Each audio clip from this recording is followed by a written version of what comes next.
I think there's an aspect of my character that, um, though it likes to make sense of the world and bring some justice to it, some right and wrong, it really enjoys having a mysterious quality. And I find this most easily recognized by myself with happy coincidences, um, where it's like, and I told you so, but I don't ever realize it till after the fact. I met, I know some girls, some young ladies, and we were talking about an idea that I had come across in some studies that I had done um, in Eastern thought, Hindu thought, and a term called Shakti. And Shakti is the activating force of the male, which is in possession of the female. So the female is in possession of the Shakti, which is the activating force in the male. And trying to wrap my head around it, as I typically do in my life, I start talking to people about it and talking, and I just bring it up in random circumstances when I feel it's appropriate, when it fits into the conversation. And I try to surround myself with people who are open to these kinds of concepts and perspectives. So when they hear me bring it up, it's not too shocking or disassociating, like we're changing the subject all of a sudden. I surround myself with people who accept me as I am, so that when I bring this stuff up, it seems par for the course, so to say, and they just roll with the punches.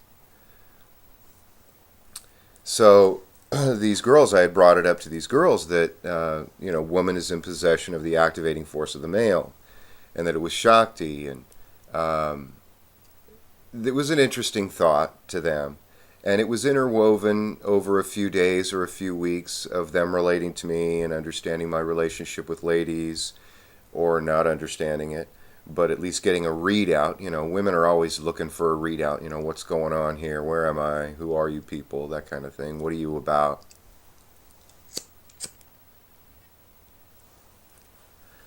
I don't meet up with too many women who shut themselves off, mainly because they've shut themselves off, and, who the hell is there to meet when you're shut off? So I overheard them talking the other day, and they were talking to each other, these two girls that I had shared this with. And one of them was recounting how she had met this man. And this man was obviously highly activated by her. And I think he's probably a highly activated man in general, because the other girl she was with had also met this man. And he throws money at women.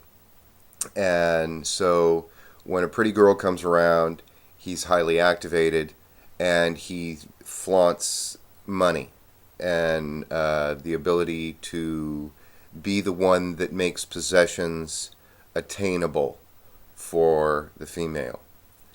Uh, they had even mentioned something about a stripper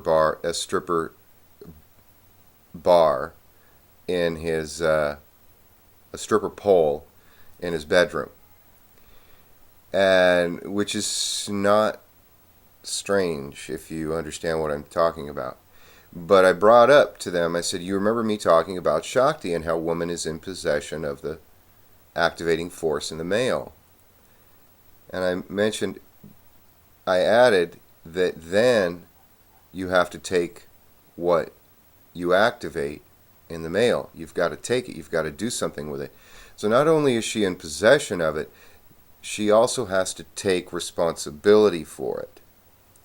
And this was a new experience for this young woman. This man afforded an opportunity for her to experience a highly activated male. And, it's not abnormal for a man to center his activations around monetary gain. In fact, I find that many women find a great deal of comfort in systems of monetary exchange.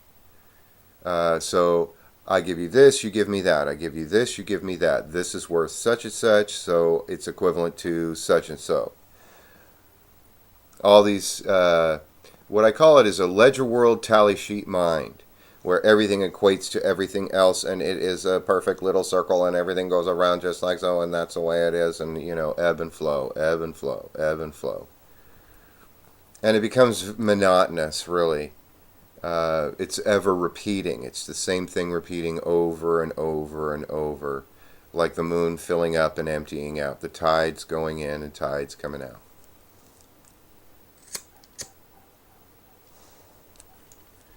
And the reason why I feel it's monotonous is because I think we have the ability to make things happen for ourselves to a point.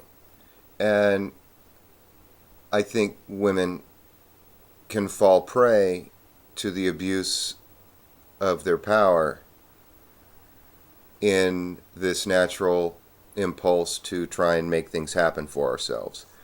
But in a monetary system of exchange, when you're trapped into that ledger world tally sheet mind, that means that I do this for you, you do this for me. And it's very mechanical. And the magic, awe, and wonder are drained out of the interrelatedness because everything becomes a tit-for-tat chess game. Now, I think it was Carl Sagan that mentioned that the tit-for-tat chess game kind of mentality, where I move here, you move there, I move here, you move there, is highly productive.